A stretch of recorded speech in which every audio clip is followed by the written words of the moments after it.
ప్రకటన గ్రంథము 3వ అధ్యాయము.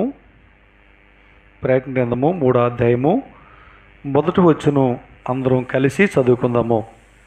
ప్రకటన గ్రంథము 3వ అధ్యాయము మొదటి వచ్చును అందరం కలిసి చదువుకుందాం. ప్రారంభించుకుందాము.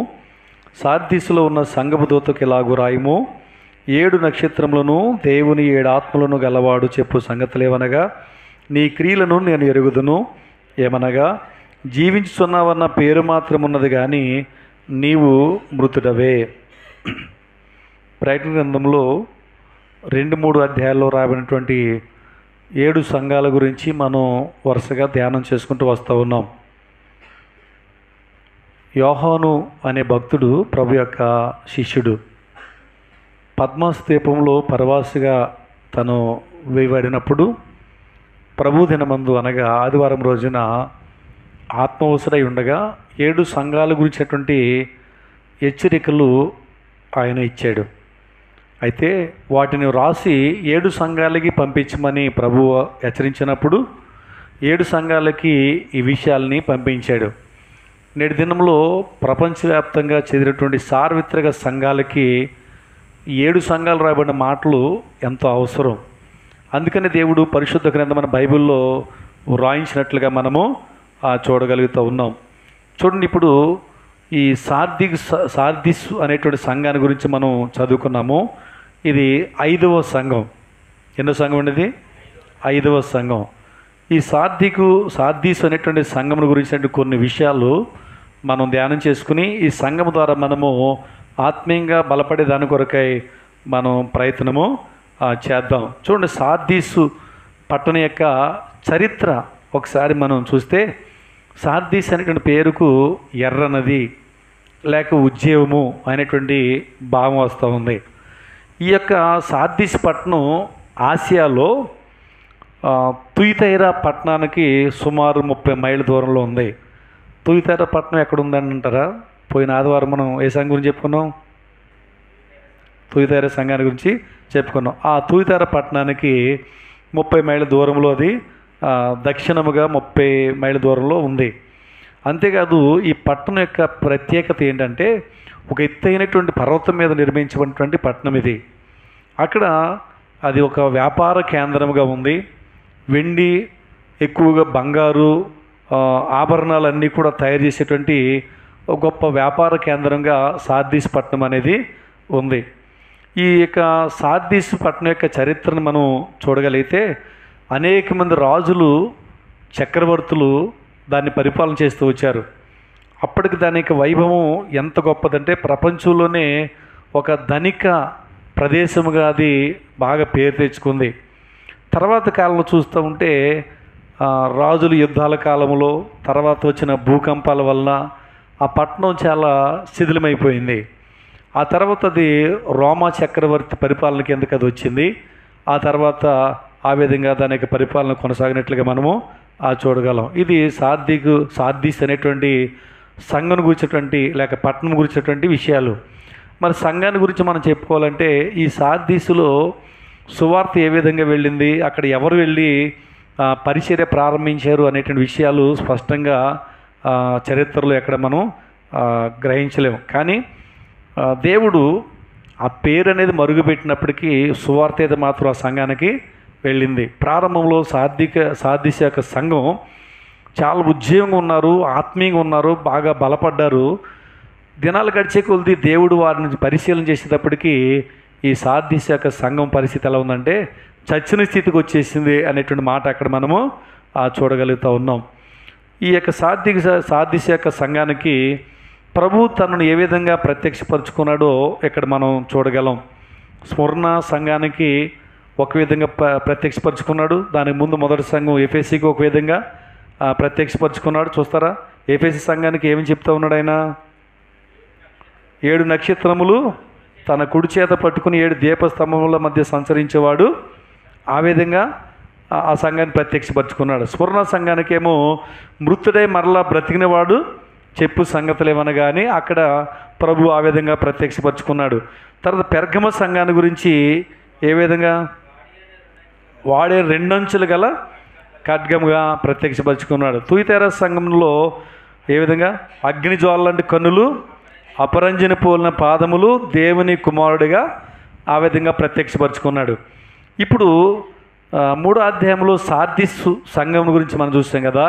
ఇక్కడ ఏ విధంగా ప్రత్యక్షపరుచుకున్నా అంటే మొదటి వచనంలోనే చూస్తున్నాం, 7 నక్షత్రములను దేవుని 7 ఆత్మలను గలవాడు చెప్పు సంగతులు ఏవనగా. ఇప్పుడు ఏ విధంగా ప్రత్యక్షపరుచుకున్నాడంటే ఆయన 7 నక్షత్రములను కలిగినవాడు, రెండోది 7 ఆత్మలు కలిగినవాడు అనేటువంటి పదాలు ఇక్కడ మనము చూస్తూ ఉన్నాం. మొట్టమొదటిగా మనం 7 నక్షత్రాల గురించి మనం చూద్దాం. ఎందుకు ఈ విధంగా హెచ్చరించాడు, సంఘాన్ని ఎందుకు దర్శించాడంటే నక్షత్రము వెలుగిస్తుంది. ఏమిస్తుంది? వెలుగునిస్తుంది. ఎప్పుడైతే వెలుగు వస్తుందో ఆ ప్రాంతంలోని చీకటి అంతా ఏమైపోద్ది? తొలగిపోతుంది. కానీ నక్షత్రం వెలుగుకు సాదృశ్యంగా ఉంది. 7 నక్షత్రాలు అన్నాడు. ఎన్ని నక్షత్రాలు అంట? 7 నక్షత్రాలు. 7 అనేటువంటి సంఖ్య సంపూర్ణతకు గుర్తుగా ఉంది. అంటే ఈ సంఘం యొక్క స్థితి ఎలా ఉందంటే అంధకారంలోకి వెళ్ళిపోయి, చచ్చిన స్థితిలోకి వెళ్ళిపోయి పూర్తిగా చల్లారిపోయింది. కానీ ఇప్పుడు సంఘాన్ని సంపూర్ణంగా వెలిగించగలిగిన వాడు, సంపూర్ణంగా బలపరచగలిగిన వాడు ప్రభు అయినటువంటి యేసుక్రీస్తు అనేటువంటి విషయాన్ని సంఘానికి జ్ఞాపకము చేస్తూ ఉన్నాడు. ఎందుకంటే ఆ యొక్క సార్దీస్ యొక్క సంఘం యొక్క పరిస్థితి సంపూర్ణంగా దైవభక్తిని చేయట్లే, అసంపూర్ణంగా అంటే కొంచెం భక్తి, నామకార స్థితి, చాలే అని అనుకున్నట్టుగా వారు ఉన్నారు. కానీ ప్రభు అన్నాడు, నేను సంపూర్ణటువంటి దైవభక్తిని మీకు ఇచ్చేవాడిని, సంపూర్ణంగా వెలిగించేటువంటి వాడిని, మీలోని అంధకారాన్ని నేను పోగొట్టేటువంటి వాడిని, వారు ప్రకాశింపజేసేవాడిని అని ఆ విధంగా తను ప్రత్యక్షపరుచుకున్నాడు. నిజమే, యేసు ప్రభువే మనల్ని వెలిగించేవాడు. యేసు ప్రభువే మనలో ఉన్న చీకటిను పారతోలేటువంటి వాడు. యోహాను సువార్తలో 8వ అధ్యాయంలో 12వ వచనంలో మనం యేసు ప్రభు గురించి చూడగలం. చదువుతారా? యోహాను సువార్త 8వ అధ్యాయం 12వ వచనం. నేను లోకమునకు వెలుగును, నన్ను వెంబడించేవాడు చీకట్లో నడవక జీవపు వెలుగు కలిగి ఉండును. కాబట్టి ఎప్పుడైతే ప్రభువుని వెంబడిస్తామో ఆ వ్యక్తి యొక్క జీవితం చీకట్లో ఉండదంట.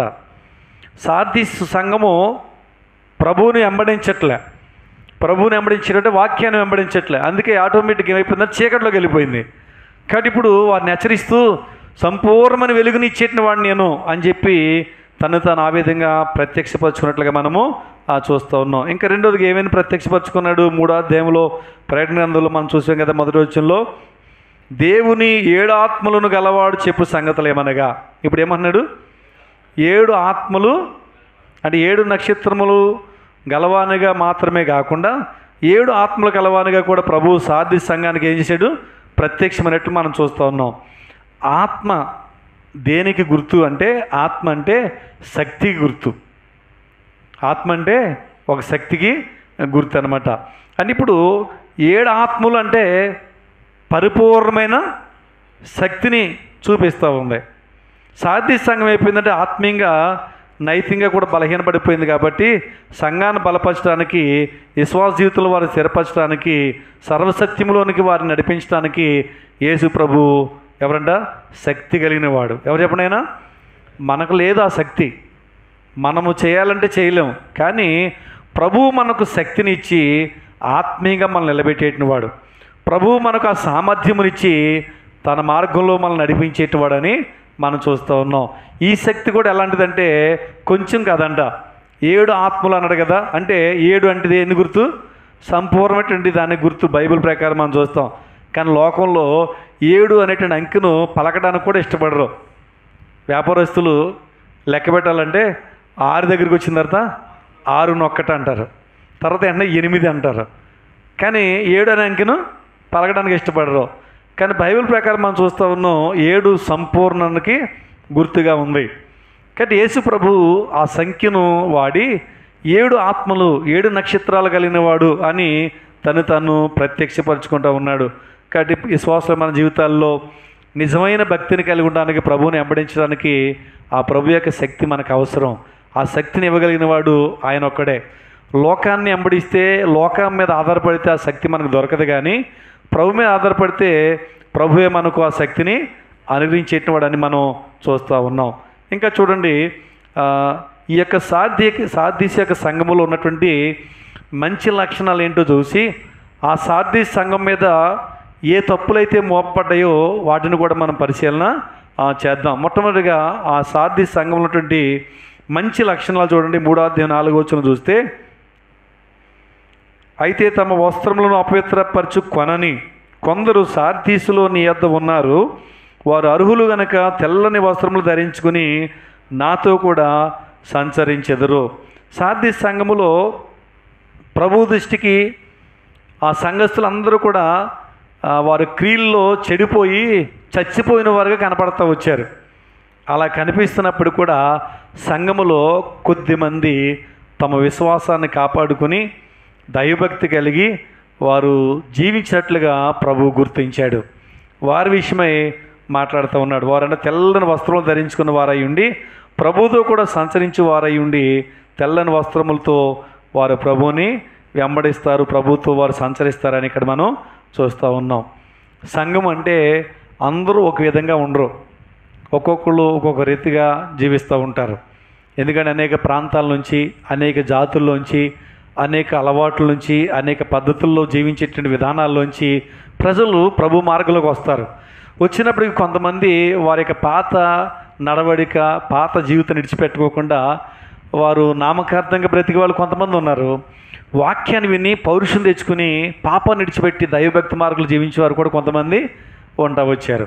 ఈ సార్దీస్ సంఘంలో కూడా ఎక్కువ మంది చచ్చిన వారి వల్లే ఉన్నప్పటికీ కొద్దిమంది వారు తెల్లని వస్త్రములు ధరించుకుని ఉన్నారంట. తెల్లని వస్త్రం ధరించుకున్న వాళ్ళు మాత్రమే యేసు ప్రభుతో సంచరిస్తారా అని అంటే ఒకసారి ఇక్కడ ఆలోచన చేయండి. తెలుపు పరిశుద్ధ జీవితానికి గుర్తు, ఇది బాగా గుర్తుపెట్టుకోండి. అంతేగాని అందరూ తెల్ల బట్టలు వేసుకొచ్చేసారు కూడా మందిరానికి, వాళ్ళందరూ యేసు ప్రభుతో ఉంటారని దానికి భావం కాదు, గుర్తెరగాలి. తెలుపు వస్త్రాలు నీకు ఇష్టమైతే ధరించుకో, మంచిదే. కానీ తెలుపు వస్త్రాలు ధరిస్తేనే యేసు ప్రభువుతో ఉంటామని అనుకోదు. దీని యొక్క భావం ఏంటంటే తెలుపు పరిశుద్ధ జీవితానికి గుర్తు అనమాట. సంఘంలో చాలామంది ఉన్నారు, చాలామంది అపవిత్రంగా బతుకుతున్నారు, కానీ కొద్దిమంది మాత్రం చాలా పరిశుద్ధంగా వాళ్ళు బ్రతికినట్లు ఇక్కడ మనము చూస్తూ ఉన్నాం. కాబట్టి మన జీవితాన్ని మనం పరిశీలన చేసుకుందాం. ప్రభు పరీక్షిస్తూ ఉన్నాడు అందరినీ, సంఘమంతా కూడా ఆయన చూస్తూ ఉన్నాడు. చూస్తున్నప్పుడు మన క్రియలన్నీ ఆయన ఎరిగిన దేవుడు. ఎవరు పరిశుద్ధంగా ఉంటారో, ఎవరు దైవభక్తి కలిగి ఉంటారో వారిని ప్రేమించి నిత్యత్వంలో ప్రభువుతో పాటు జీవించేటువంటి భాగ్యాన్ని దేవుడు అనుగ్రహించేటువంటి అని ఇక్కడ మనం చూస్తూ ఉన్నాం. సార్దీస్ సంఘంలో కొంతమంది వారి వస్త్రాలను మలినం చేసుకోలేదంట, అంటే వారి యొక్క జీవితం అపవిత్రము అవలే. తెల్లని వస్త్రాలు ధరించుకున్నారంటే పరిశుద్ధంగా వాళ్ళు బ్రతుకుతూ వచ్చారు, ఎంత నీతిగా వాళ్ళు ఉన్నారో వారి గురించి సాక్ష్యం ఇస్తూ రేపు పరలోకంలో ప్రభువుతో వారు సంచరిస్తారు అన్నాడు. ఇది నిజంగా దేవుడి కృప, దేవుడి ఏర్పాటు. అది ఆ సంఘంలో కొద్దిమంది విషయమై ప్రభు ఇచ్చినటువంటి సాక్ష్యంగా చూస్తూ ఉన్నాం. మరి ఏమి తప్పులు ప్రభు ఆ సంఘం మీద మోపాడు అని ఒకసారి మనం పరిశీలన చేస్తే 3వ అధ్యాయము మరి మొదటి నుండి కూడా 3వ వచనం వరకు కూడా ఆ విషయాలు మనం చూడగలుగుతూ ఉన్నాం. చూడండి, 2వ వచనాన్ని ఒకసారి చూస్తూ ఉంటే మొదటి వచనంలో చివరి లైన్లో జీవించున్నావన్న పేరు మాత్రం ఉన్నది కానీ నీవు మృతుడవే అన్నాడు. అంటే ఇప్పుడు వారి మీద మోపబడినటువంటి తప్పు ఏంటి అని ఒకసారి మనం పరిశీలన చేస్తే జీవించుచున్నావన్న పేరు మాత్రం ఉన్నది కానీ నీవు మృతుడవే.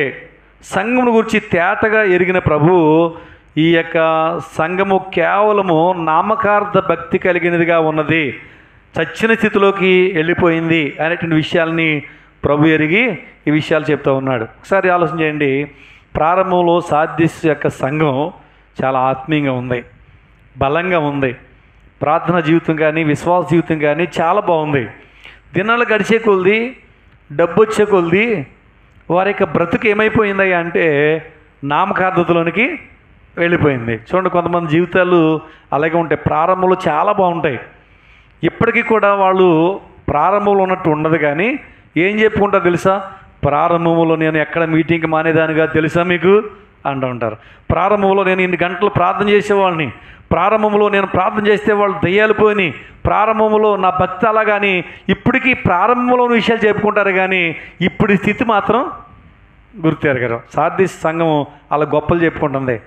ప్రారంభంలో మేము అంత ధనవంతులు, ఇంత ఆత్మీయులు అని చెప్పుకుంటుంది. కానీ ఇప్పటి స్థితి చూస్తే చచ్చిన స్థితిలోనికి వెళ్ళిపోయింది. నేటి యొక్క సంఘాలు కూడా అలాగే ఉన్నాయి. ఏం చెప్పుకుంటే తెలుసా? ప్రారంభములో అన్నారు. మన ఎబ్రోను సహవాసంలో అయితే ఏం చెప్తున్నారు? దావీదు భక్ష్యం గారు అలాగా. మరి నువ్వు ఎలాగున్నావు? భక్తుల పేర్లు చెప్పేసుకుంటున్నాం, కానీ మన జీవితాలు మాత్రం మనం పరిశీలన చేసుకోలేకపోతున్నాం. కానీ గొప్పలు చెప్పుకోవడంలో నెంబర్ 1గా ఉన్నాం. ప్రారంభంలో అలాగున్నాం, ఇలా ఉన్నాం అని చెప్పుకున్నాం, కానీ ఏ రోజుకి ఆ రోజు భక్తిని మాత్రం పరిశీలన చేసుకోవట్లే. పూర్వమున్న భక్తులు చక్కగా దైవభక్తి మార్లు జీవించారు. వారి విశ్వాస యాత్రను వారు కాపాడుకున్నారు. వారి యొక్క యాత్రలో వారు ముందుకు సాగారు. ప్రభు ఇచ్చేటువంటి ఆ యొక్క మహిమలోనికి వారు పిలువబడ్డారు. ఆ కిరీటాలకు వారు అర్హులయ్యారు. కానీ మన పరిస్థితి ఏంటి చెప్పండి? మన జీవితం ఏంటి? దేవుడు చూస్తూ ఉన్నాడు. ప్రారంభంలో 8 గంటలు ప్రార్థన చేసేవాడిని, ప్రారంభంలో ఏ మీటింగ్కి మానేవాళ్ళని కాదు, ప్రారంభంలో అలా ఉన్నా ఇలా ఉన్నామని చెప్పుకున్నాం. కానీ ఇప్పుడు స్థితి సాధించాక సంఘం ఎలా ఉందంట? చచ్చిన స్థితిలోనికి వెళ్ళిపోయింది. కారణం ఏంటి తెలుసా? లెక్కలేనితనం. బైబిల్ మాకు తెలుసు, వాక్యం మాకు తెలుసు, సహవాసం మాకు తెలుసు. ఇదిగో ఆరాధన అయిన తర్వాత ఇలాగ బల్ల గురించి చెప్తారు, తర్వాత ఏమో బల్ల ఇచ్చేసిన తర్వాత కానుకలు వేస్తారు, తర్వాత ప్రార్థన చేసి పంపించేస్తారు. ఇంతే కదా క్రమం మాకు తెలుసు. సహవాసం ఏ విధంగా కూడా తెలుసు. ఇదిగో సువార్తకి వెళ్తున్నాం కదా, ఇలాగా సువార్త ప్రకటిస్తూ ఉంటాం, వస్తూ ఉంటాం, ఇవన్నీ మాకు తెలుసు అనుకుంటున్నారు. కానీ తెలిసిన నీవు వాక్యాన్ని అనుసరిస్తున్నావా? క్రమం తెలిస్తే కాదు, వాక్యాన్ని అనుసరించాలి. బైబిల్ తెలుసు, వాక్యం తెలుసు. ఈరోజు చాలామంది సవాల్ చేసుకుని ఏం చేస్తున్నారు తెలుసా? వాదించుకుంటూ ఉన్నారు. నాకన్నా ఎక్కువ తెలుసా నీకు బైబిల్ అని చెప్పి వాదించుకుంటున్నారు. వాదించుకునేంత బైబిల్ తెలిసినంత మాత్రాన నీవు భక్తిపరుడు అని కానే కాదు. నువ్వు ఎంత అనుసరిస్తున్నావో, ఎంత వాక్యానుసార నీ జీవితం ఉందో దేవుడు నిన్ను పరీక్షిస్తూ ఉన్నాడు. కాబట్టి లెక్కలేనితనంగా అశ్రద్ధగా మనం ఉండకూడదని మనం నేర్చుకుంటూ ఉన్నాం. ఆత్మీయ సంఘం అయిపోయిందంట, చచ్చిన స్థితిలోనికి వెళ్ళిపోయింది. కాబట్టి మన జీవితం ఒకవేళ అలా ఉన్నామేమో మనం పరిశీలన చేయాలి. అసలు మొట్టమొదటిగానే మనం చచ్చిన వారం. ఎందుకంటే ఎఫెసీ పత్రికలో 2వ అధ్యాయం మొదటి వచనంలో ఉంది, మీరు పాపముల చేత అపరాధము చేత చచ్చిన వారని చెప్తా ఉన్నాడు. అలాంటి చచ్చిన మనలను యేసుక్రీస్తు ప్రభుని విశ్వాసం ఉంచడం ద్వారా ప్రభు మన పాపాలు చచ్చిపోయినట్టు మనము ఏమండి మరలా నీతిమంతులుగా తీర్చబడే దాని కొరకు ప్రభు రక్తంలో మనల్ని కడిగి మనల్ని బ్రతికించాడు ఆయన. అయితే ఇప్పుడు మరలా ఏమైపోతున్నారు?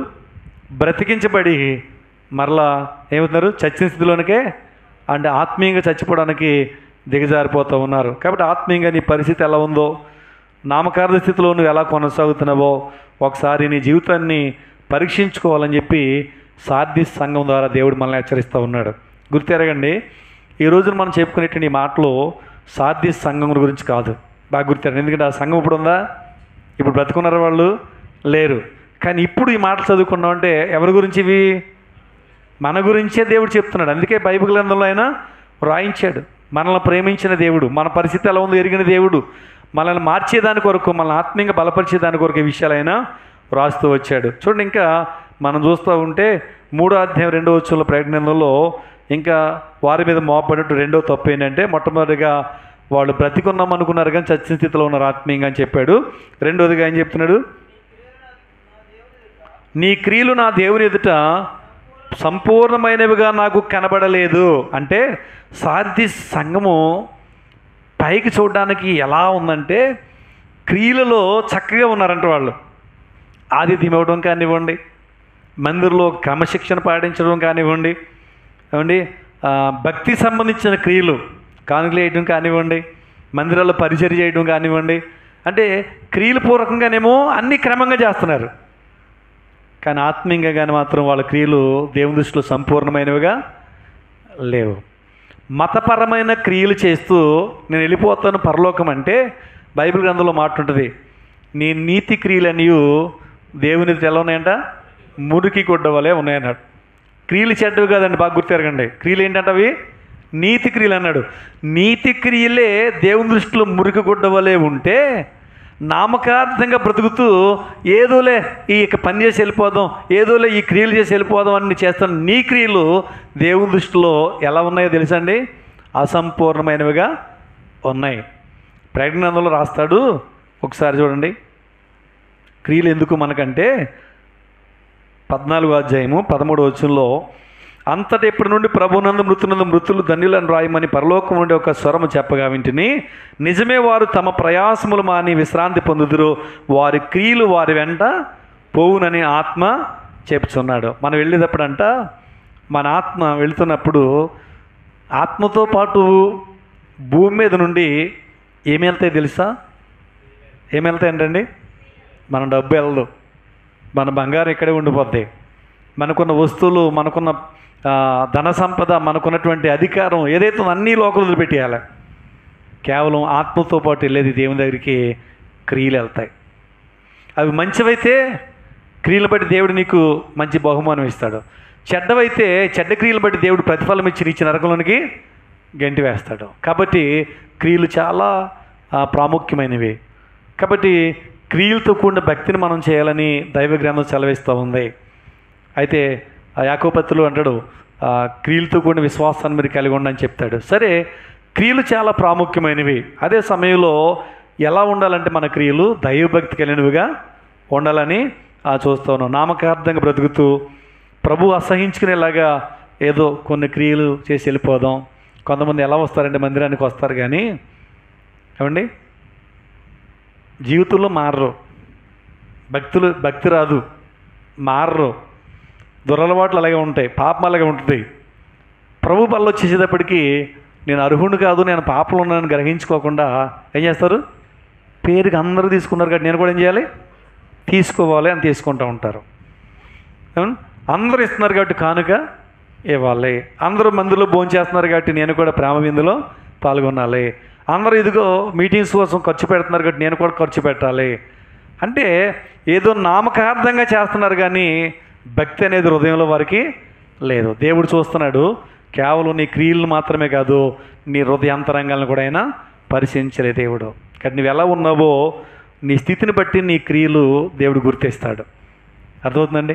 కాబట్టి ఆ విధంగా ఉండాలని దేవుని ద్వారా హెచ్చరించబడుతున్నాం. ప్రారంభంలో దైవభక్తి వారికి ఉన్నప్పటికీ క్రమక్రమంగా భక్తిలో దిగజారిపోయారు, భయం లేనటువంటి క్రియలు చేస్తున్నారు.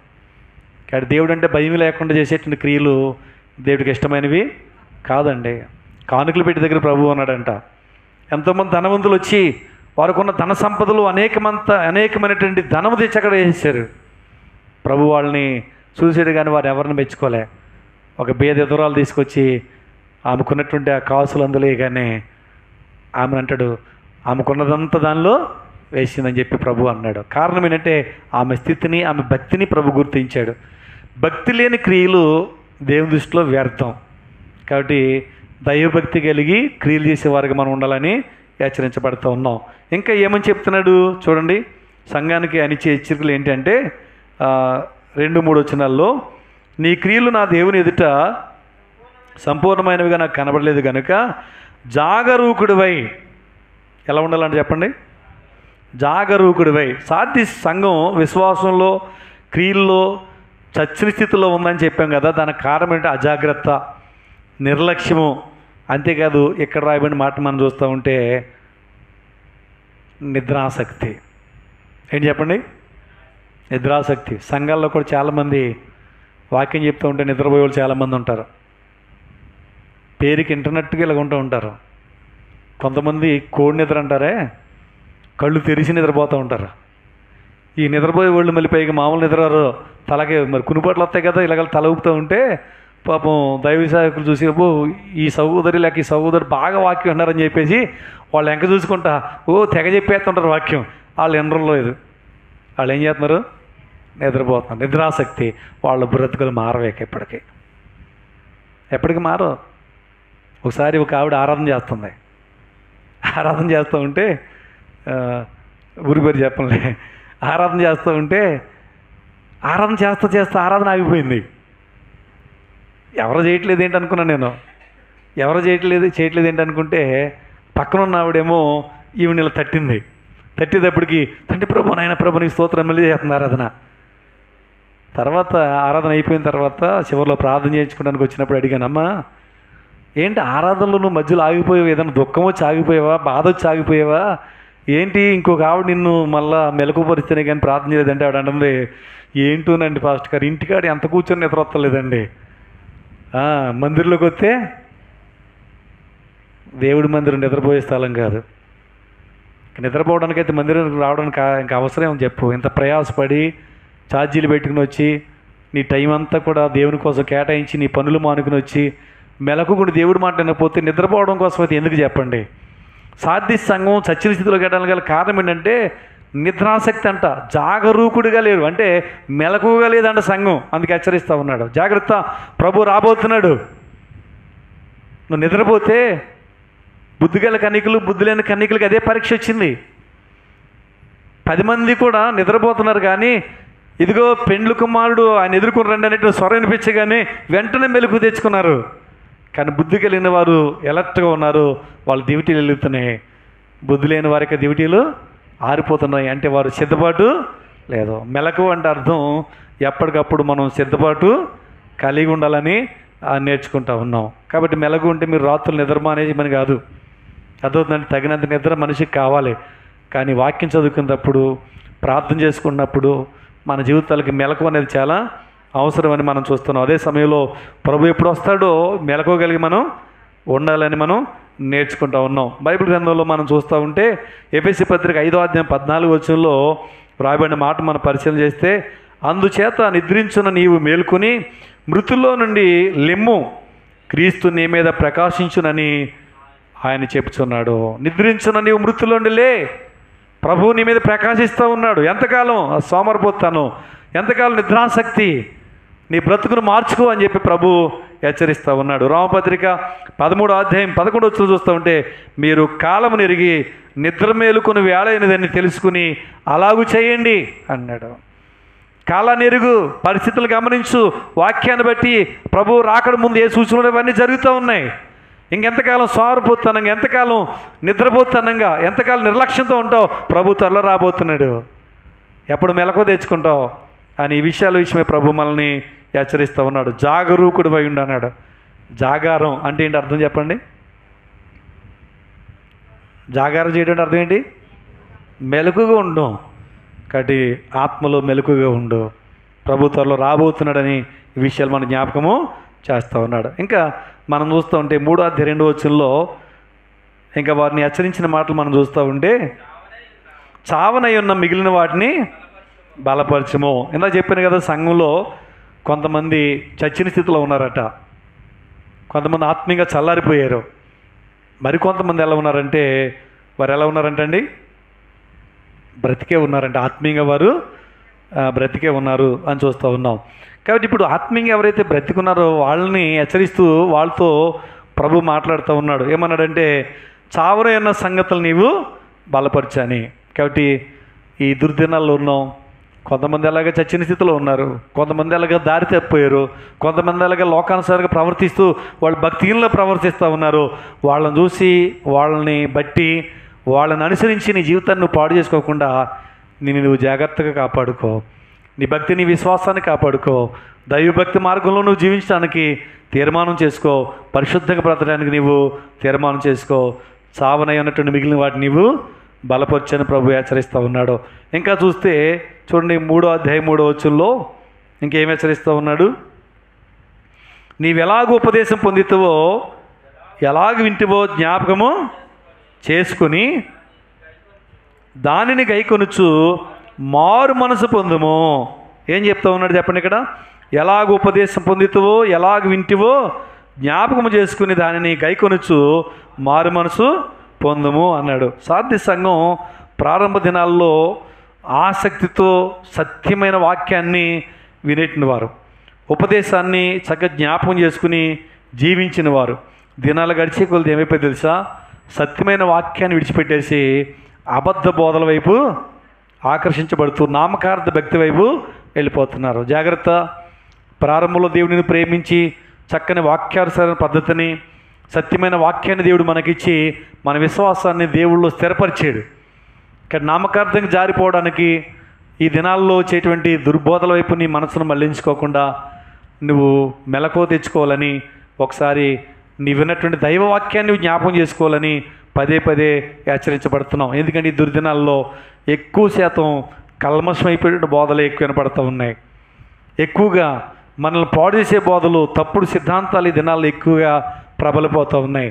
ఇలాంటి దినాల్లో ఏ వాక్యం అయితే నిన్ను బలపరిచిందో, ఏ వాక్యం ద్వారా అయితే నువ్వు ప్రభువులోనికి పట్టబడ్డవో, ఏ వాక్యం అయితే నీ జీవితాన్ని మార్చిందో, ఏ వాక్యం అయితే నిన్ను ఆత్మీయంగా బలపరిచిందో దాన్ని జ్ఞాపకం చేసుకుంటూ దైవ వాక్యానుసారంగా నీ యొక్క జీవితాన్ని నువ్వు కొనసాగించాలనేది దేవుని యొక్క ఉద్దేశంగా ఉంటుంది.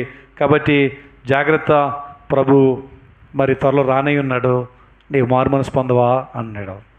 ఎవరైనా వాక్యమైన వారి జీవితాన్ని మార్చుకోకపోతే, మారు మనసు లేని వారుగా వారు బ్రతికితే ప్రభు యొక్క ఉగ్రత వారి మీదకి హఠాత్తుగా వస్తుంది. ఉగ్రత వచ్చిన తర్వాత ఉగ్రత నుంచి తప్పించగలిగిన ఆదుడి లోకంలో ఎవరు కూడా లేరు. కానీ దేవుని ఉగ్రత రాకపూర్వమే నీ జీవితాన్ని చక్కదిద్దుకుని వాక్యానుసారమైన జీవితాన్ని కలిగి మారు మనసు పొందు అని చెప్తా ఉన్నాడు. కానీ మారు మనసు అనేది ప్రతి ఒక్కరికి చాలా అవసరమై ఉందని మనం నేర్చుకుంటూ ఉన్నాం. కాబట్టి మారు మనసు లేకుండా ఏ ఒక్కరిని కూడా ప్రభు అంగీకరించేటి వాడు కాదు అని మనం చూస్తూ ఉన్నాం. చూడండి, ఇంకా మనం చూస్తూ ఉంటే 4వ 3వ అధ్యాయం 3వ వచనంలో చూస్తూ ఉంటే ఏమని హెచ్చరిస్తున్నాడు? 4వ అధ్యాయము 3వ అధ్యాయంలోనే 3వ వచనంలో చూడండి, ఇంకా మిగిలిన మాటలు. నీవు జాగరూకుడిపై ఉండని ఎడల నేను దొంగ వలె వచ్చేదను, ఏ గడియను నీ మీదకి వచ్చేదను నీకు తెలియదు. కాబట్టి ఇక్కడ మనం చూస్తున్నాం ప్రభు యొక్క రాకడ ఎలా ఉంటుందో చెప్తూ దొంగ వచ్చినప్పుడు పరిస్థితి ఎలా ఉంటుందో దానితో పోల్చాడు. ఏంటంటే ప్రభు పరిశుద్ధుడు ఎలా పోల్చాడు ఏంటి అని అనుకోవద్దు, మనకు అర్థమయ్యే భాషలో చెప్తున్నాడు. దొంగ ఎప్పుడు పడతాడో మన ఇంట్లో మనకు తెలుసా? తెలిస్తే ఏం చేస్తాం? చాలా జాగ్రత్త పడతాం. కాబట్టి దొంగ ఎప్పుడు పడతాడంటే మన అజాగ్రత్తగా ఉన్నప్పుడు. ఏమండి, మన అజాగ్రత్తగా ఉన్నప్పుడు, ఏం పర్వాలేదులే అని ధీమాతో ఉన్నప్పుడు, సరైన భద్రత లేనప్పుడు సడన్గా దొంగ గమనించి అప్పుడు వస్తాడు. అప్పుడు ఉన్నవన్నీ దోచుకుపోతాడు. ప్రభు రాకడ అలా ఉంటుందంట. ఆయన వస్తాడు, ఆయన వచ్చే సమయాన్ని నువ్వు సిద్ధపడి లేకపోతే, నువ్వు ఆయన కొరకు ఆయత్తపడి ఉండకపోతే ప్రభు వస్తాడు, నీ బ్రతికేమైపోతుంది అని ఈ విషయాలు కొరకు ప్రభు మనల్ని హెచ్చరిస్తూ ఉన్నాడు. కాబట్టి ఏం చేయాలంట? జాగరూకుడివై, మళ్ళీ ఆ పదాన్ని ఇక్కడ వాడుతూ వచ్చాడు. కాబట్టి సంఘం చచ్చిన స్థితిలోంచి మేలుకోకపోతే దొంగ వల్లే వస్తారని వారిని హెచ్చరిస్తూ ఉన్నాడు. కాబట్టి ప్రభు యొక్క రాకడ త్వరలో రాబోతుంది. ప్రభు హెచ్చరించినప్పుడు నిర్లక్ష్యం చేయకూడదు. హెచ్చరికను నిర్లక్ష్యం చేస్తే చాలా ప్రమాదంలో మనము ఉంటాం. ఒకసారి చూడండి, వర్షాల యొక్క తీవ్రత ఎక్కువ అయినప్పుడు గోదావరి ఒడ్డున సముద్ర తీర ప్రాంతంలో ఉన్న వారికి గవర్నమెంట్ వారు ఏం చేస్తారు? హెచ్చరిక ఇస్తారు. ఇదిగో ఈ యొక్క తుఫాను బట్టి వరద రాబోతూ ఉంది, కాబట్టి ఆ ప్రాంతాలను ఖాళీ చేయండి, మీకోసం గవర్నమెంట్ వారు సిద్ధపరిచేటువంటి స్థలాలకు వెళ్ళండి అని హెచ్చరిస్తారు. వాళ్ళు అలాగే చెప్తారులే, నేను పుట్టినప్పటి నుంచి నా ఊరిలో ఉన్నాను, నా ఊరు వదిలి పెడతానంటే అలాగే ఉన్నాను అనుకోండి, ఏమవుద్ది? సడన్గా ఏ అర్ధరాత్రి వచ్చేసింది అనుకోండి, వరద మునిగి చచ్చిపోతాడు. ప్రమాదాన్ని మనం నిర్లక్ష్య పెడితే, హెచ్చరికను నిర్లక్ష్య పెడితే చాలా గొప్ప ప్రమాదంలో మనం పడిపోతాం. కాబట్టి ప్రమాదం ఎలా వస్తుందో మనకు తెలియదు. కాబట్టి ప్రభువు రాకడ అలా ఉంటుందని చెప్తున్నాడు, జాగ్రత్త అని హెచ్చరిస్తున్నాడు. హెచ్చరిక నువ్వు నిర్లక్ష్యం చేస్తే ఒక రోజున ప్రభు వస్తాడు, నేను విడిచిపెట్టేస్తే నీ బ్రతుకు అగ్నిగుండం పోలే. కాబట్టి ఈ విషయంలో మనం గుర్తెరగవలసిన వారంగా ఉంటున్నాం. హెచ్చరికలు వారికే కాదు, ప్రభు మనకు కూడా ఆయన ఇస్తూ ఉన్నాడు. చివరిగా కొన్ని విషయాలు చెప్తూ సంఘాన్ని గురించి హెచ్చరించిన తర్వాత వారిలో మంచి విషయాలు చెప్పాడు, వారిలో తప్పులు చెప్పాడు, వారు ఎలా ఉండాలో వారిని హెచ్చరించాడు. ఇప్పుడు జయిస్తే, అంటే వాక్యానుసారం జీవిస్తూ పాపాన్ని సాతాను క్రియలు జయిస్తే జయించే వారికి ఆయన ఏమిస్తాడో ఆ విషయాలు ఇక్కడ రాస్తూ వచ్చాడు. చదవండి 3వ అధ్యాయం 5వ వచనంలో, జయించేవాడు అలాగున తెల్లని వస్త్రములు ధరించుకొనును. చాలండి. మొట్టమొదటిగా మనం చూస్తూ ఉంటే జయించేవాడంట అలాగున తెల్లని వస్త్రములు ధరించుకొనును అన్నాడు. ఇందా చెప్పుకున్నాం, తెలుపు పరిశుద్ధ జీవితానికి గుర్తని చూసాం. ఈ తెల్లని వస్త్రాల గురించి పదే పదే ఎందుకు రాస్తూ ఉన్నారని ఒకసారి మనం చూస్తూ ఉంటే, ఇవి ధరించుకున్న వారు ఎక్కడికి వెళ్తున్నారంటండి? ఎక్కడికి వెళ్తున్నారు? పరలోకంలోనికి ప్రవేశిస్తూ ఉన్నారు. ఈ తెల్లని వస్త్రాలు ఒక వ్యక్తిని పరలోకానికి అర్హునిగా చేసినట్లుగా మనం చూస్తూ ఉన్నాం. మనకు బాగా అర్థం అవ్వాలంటే చూడండి, కొన్ని స్కూల్స్లో యూనిఫామ్ ఉంటుంది, ఆ యూనిఫామ్ డ్రెస్ వేసుకుంటేనే కానీ వారిని స్కూల్లోనికి అలౌ చేయరు. అలాగే కొన్ని ఉద్యోగస్తులు కూడా కొన్ని యూనిఫామ్స్ ఉంటాయి ఆయా డిపార్ట్మెంట్ని బట్టి. ఆ డ్రెస్ వేసుకునే వాళ్ళ ఉద్యోగ బాధ్యతలకి వెళ్ళాలి. అవి వేసుకున్నప్పుడు వాళ్ళు ధైర్యంగా వెళ్ళగలుగుతారు. ఆ డ్రెస్సు వాళ్ళకు ఒక అర్హతను తీసుకొస్తుంది. అలాగే ఈ తెల్లని డ్రెస్సు పరలోకానికి అర్హులుగా చేస్తా ఉందని చెప్పాడు. నేను చెప్పానే, ఈ తెలుపు బట్టల గురించి కాదు చెప్పేది. పరిశుద్ధమైన జీవితం పరలోకానికి మనల్ని ఏం చేస్తుందంట? అర్హులుగా చేస్తుంది. కాబట్టి ఈ తెల్లని వస్త్రాలు మనకు కావాలంటే పరిశుద్ధమైన జీవితానికి వెళ్ళిన వారికి మనం ఉండాలని నేర్చుకుంటున్నాం. కాబట్టి అలాగే మనం ప్రభుతో పరలోకంలో యుగయుగాలు మనం జీవించడానికి అది మనకు అర్హత ఇచ్చేదిగా ఉంది. ఇంకా మనం చూస్తే రెండోదిగా ఏం చెప్తున్నాడు? జయించేవానికి ఏమి ఇస్తున్నాడు? జీవగ్రంథములో నుండి అతని పేరు ఎంత మాత్రము తుడిచిపెట్టక. చాలండి. జీవగ్రంథంలో పేరు రాసిన తర్వాత తుడిచిపెడతాడా? ఒకసారి చూడండి, ఇలాగా బైబిల్ వైపు నాకు చూడండి. జీవగ్రంథంలో దేవుడి పేరు రాసిన తర్వాత మళ్ళీ తుడిచేస్తాడా? చూడడా? ఎప్పుడైతే మనం పాపులు మనం గుర్తెరిగి యేసువైపు చూసి ప్రభు అక్కడే నా కోసం తన ప్రాణం పెట్టాడు, ఆయన రక్తంలో నా పాపాలు కడగబడతాయని చెప్పి యేసుప్రభుని విశ్వాసం ఉంచామో, యేసుప్రభుని సొంత రక్షణ అంగీకరించామో, మన పాపములని కడగబడినప్పుడు నీటి బాప్తిసం తీసుకున్నాము, మనం రక్షించబడిన అనుభవంలోకి వచ్చాం. కాబట్టి దేవుడు మన పేర్లు జీవగ్రంథంలో రాశాడు. బాగా గుర్తారండి, జీవగ్రంథం మన పేర్లు రాశాడు. రాయబడిన పేర్లు ఎప్పటికీ అలాగే ఉంటాయని ఎప్పుడు మీరు అనుకోకండి. బాగా గుర్తెరగండి. అర్థమవుతుందా? పేరు రాయబడింది కాబట్టి పరలోకం నాకు గ్యారెంటీ అనుకోకండి. పేరు రాయబడింది. పాత నిబంధన గ్రంథంలో కూడా చాలామంది భక్తుల పేర్లు రాయబడ్డాయి. కానీ ఏ వ్యక్తి అయితే రక్షించబడిన తర్వాత పరిశుద్ధంగా బ్రతుకుతూ వాక్యానుసారంగా జీవిస్తూ ఆయన చెప్పినట్లుగా బ్రతుకుతాడో వాడి పేరు మాత్రమే ఉంటుంది. ఎవరైతే మళ్ళీ లోకంలో కలిసిపోయారో, ఎవరైతే మళ్ళీ పాపంలో కలిసిపోయారో, దుర్వ్యసనాల్లో పడిపోయారో, వాళ్ళు రాసిన దేవుడే వారి పేర్లు తుడిచిపడేస్తాడంట. మనం ఏమనుకుంటా తెలుసా?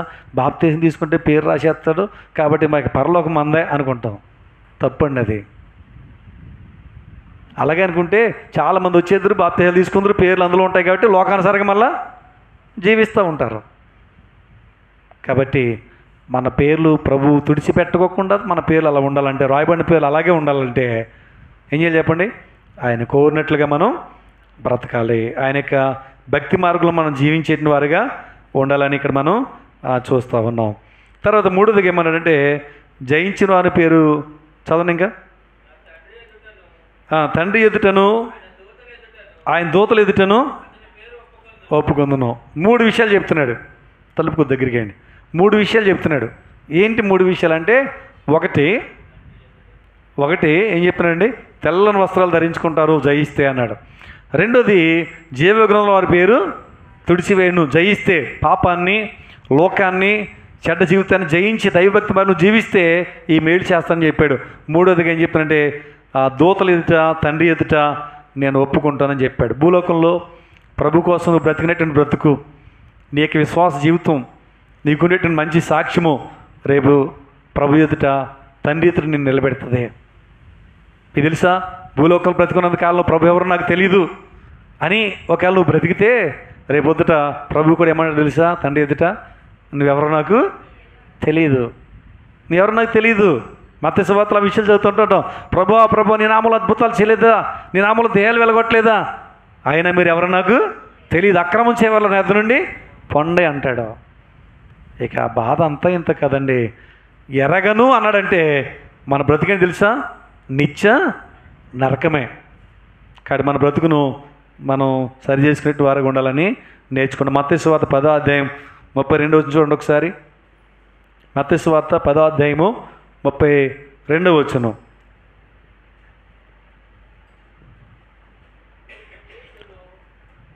మనుషుల ఎదుట నన్ను ఒప్పుకుని వాడెవడో పరలోకమందున్న నా తండ్రి ఎదుట నేను వారిని ఒప్పుకుందును.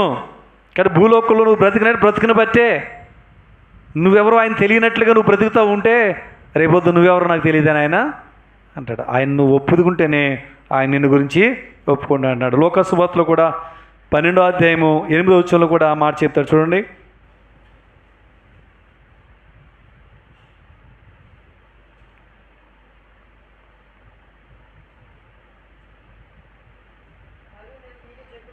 ఏమనగా నన్ను మనుషులు ఎదుట ఒప్పుకున్నవాడెవడో మనుషు కుమారుడు దేవుని దూతలు ఎదుట వానిని ఒప్పుకొనును. కాబట్టి ఇప్పుడు చూడండి, భూమి మీద ఎవరైతే ప్రభుని ఒప్పుకుంటారో అప్పుడు పరలోకమందు మన పేరు ఆయన ఒప్పుకుంటాడు. ఆయన ఒప్పుకున్నవాడు మాత్రమే పరలోకానికి అర్హుడు. గుర్తెరగండి. ఇక్కడ జయించిన వారికి ఈ 3 మేళ్ళు అయినా చేస్తూ ఉన్నాడు. ఇక్కడ ముగింపులోకి వచ్చాం. మన జీవితంలో సాధ్య సంఘాన్ని సాదృశ్యం తీసుకుని మనం చచ్చిన వారుగా ఉన్నామా, బ్రతిని వారంగా ఉన్నామా అనేది మనం పరిశీలన చేసుకుందాం. గుర్తెరిగిన వారంగా వాక్యానుసారంగా మనం బ్రతుకుని దిద్దుకుందాం. క్రియలతో కూడినటువంటి ఉద్యోగము, క్రియలతో కూడినటువంటి ఆత్మీయ స్థితి మనకుందా, లేదా చచ్చిన స్థితిలో ఉన్నామా? గుర్తెరిగిన వారంగా ఉండి బ్రతుకుని దిద్దుకుని ప్రభు మార్గంలో మనము జీవిద్దాం. ప్రార్థన చేసుకుందాం.